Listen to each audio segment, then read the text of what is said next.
Good morning. My name is Anna Yurchenko. I am sales director from IPIC company. My presentation today, I would like to speak about the peering networks for developing smart cities within the video surveillance and analysis.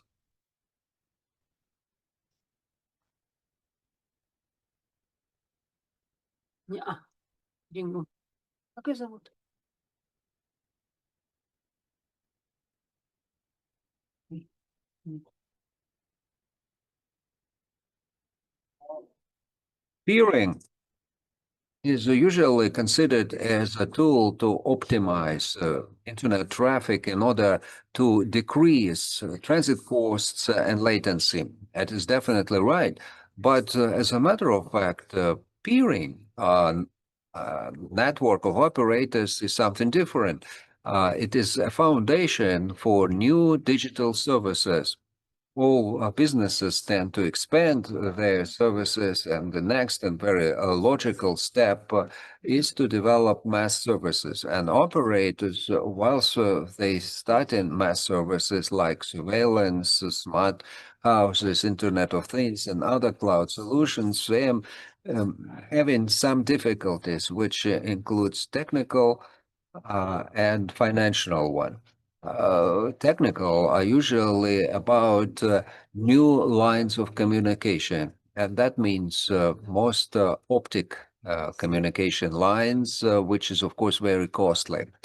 And in order to support quality and scalability, you need to have edge investments into edge infrastructure and equipment, which is quite costly for the operators. And you also have to remember that businesses would like to provide better kind of services for their subscribers, which means that the competition is very high in the market. And operators need to find their own niche. As a matter of fact, the main difficulties for the operators are technical and strategic one. You need to understand what kind of services the market is required and how and what solutions you can offer with, first of all, cost efficiency you can offer to your clients. For additional services, operators could use peering. Those services, which are based on one single platform in a given operator, could become a solution like a smart city. And peering, in the context of smart city solution, is not only cost efficiency in transit, but it is a solution which speed up communication services within the city networks. Peering provides good routing, which is an ideal base where low latency is so important, such as video surveillance, cloud gaming, and others. Also, peering between local operators and data centers remains the traffic to be within one city and not uh, being transited through outsourced operators. Also, we need to have infrastructure efficiency. Smart city means a lot of AOT devices like cameras, various transport systems, and while doing the peerings, the data from these devices can be collected locally and not moving through global networks, which decrease the traffic through the trunks lines. You can also have a spread platforms, which are based not on one servers, but on various servers closer to the end users, which is of course very cost efficient. Joint services of operators and city networks could be built through peering, which means integrating through the municipal networks, transport or utility companies. For instance, a common platform for surveillance and video analysis, which could be available for police, community services, and others. It is all based on peer network, which build up an ecosystem for data exchange. We could also say that a smart city requires addition of new services and servers like smart parking and traffic management. Here we need to speak about scalability and optimization, and peering provides a better opportunity for interconnection. Finally, peering is a trunk line for smart city, which boosts data exchange between all components of a smart city with low latency and high reliability. Smart city is a priority uh, when operators could play most instrumental role there. The whole infrastructure provides opportunity for video surveillance, monitoring public spaces, and utility facilities. IoT provides reliable data connectivity, um, meaning all what is required for early detection of threats and rapid responding. And that means not only responding, but also having protection for all city facilities. When we think about establishment of such systems, we must mention the local and situational response centers. They could be local, they could be uniform, and we need those to kind of operatively respond to situations. And the uniform situational center collects data from across the city and then kind of brings them all together and acts as a coordinator. Well, this helps to efficiently respond and helps to streamline the management by law and order in the city in a kind of better way. Now let me look at the use cases when video surveillance and video analytics became a part of a smart city. Let us start with the most important transportation a kind of node as well as transportation system. That is the airport. We all came to Almaty through Almaty airport. You saw how many people are there, how many data points are available. So therefore, security and safety and logistics and the comfort of passengers must be seamless in any airport.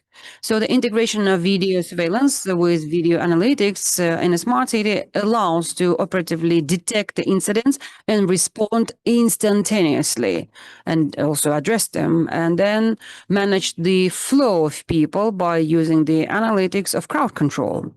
And all in all, it improves to enhance the safety and also helps kind of improve some routine processes, such as calculating the number of people in a flow and detecting the vehicles and so on. So cameras, CCTV cameras, are no longer just the observation systems, but also they become a part of a system that sees, observes, and analyzes everything in real time. Another case is the mall or supermarket. Usually the modern city has not just one, but not two, but several supermarkets like that. And these are, again, kind of the gravitational points for many people. And in this case, these kind of centers are not just focused on safety and security, but also help optimize the work of the supermarket. First of all, that's controlling the people and also avoiding the congestions of people. How can that be applied? Actually, there is an analytics that allows you to calculate the number of people, and should the analytical solution detect that the number of people in a particular location has exceeded a certain kind of threshold number, then it will signal and inform the operator, and then operator can either open yet another kind of additional cache point, or maybe kind of find ways to dissolve the crowd. Also, you can analyze and find the good routes for the people tracking the temperature, the body temperature, and tracking where the people get concentrated the most. And that will help some companies and vendors to improve their sales. Also, video surveillance, video analytics helps you improve the quality by reducing the lines and queues, and also can automatically detect some suspicious situations and also expedite the response time and kind of shorten the response time. That way, the supermarkets, the malls becomes more effective, more safe, and can also be integrated with the city services. And that, of course, helps you stay in touch with some emergency or first aid responders services. Let's look at another element, which is the parks and recreational areas. And we all like taking a walk, taking a stroll down a park lane. And for this case, you don't just control the people, and observe the people, or not just control the sales points, which are often placed in the parks. And actually, the use cases are similar to that of the supermarkets, but we can also add the analytics of smoke and fire, such as the smoke, the smoke coming from a trash bin or the dry grass that caught fire. It all can be kind of a part of the analytics. Transportation being the main resource for city mobility. Should, of course, be included in the city's digital infrastructure, and having local centers as well as the single situational center will help you cover safety and security issues, and also will help you monitor all the transportation in the city. First of all, you can have an improved analytics of the passenger flow, and you can actually even calculate the unique number of passengers. You won't just have a kind of average number, a total number of people, but you will be able to see how many people were transported by a particular bus or by a particular transportation mode. Also, you can optimize the work of the public transportation system. It's again a kind of must-have thing that helps you develop and grow a dynamic city. So let me summarize. What is the future that we can predict for the smart cities? Well, we see that digitization that has been mentioned today is not just a term, it's not just a definition, but it's our future. And it's important that our city system and urban development is aligned with that. And to achieve all these goals, it is important to underscore the integration between the system. There's a need to create this single monitoring system, situational systems, and potential synchronization with the city services.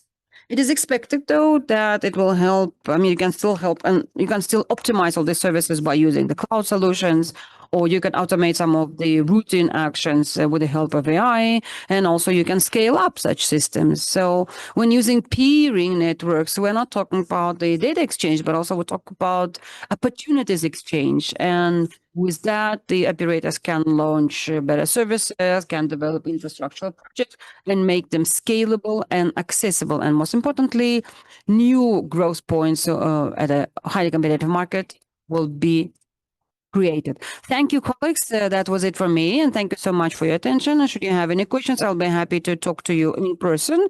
So here's my contact details on the slides, and you can access me or my company. Thank you, and have a nice day.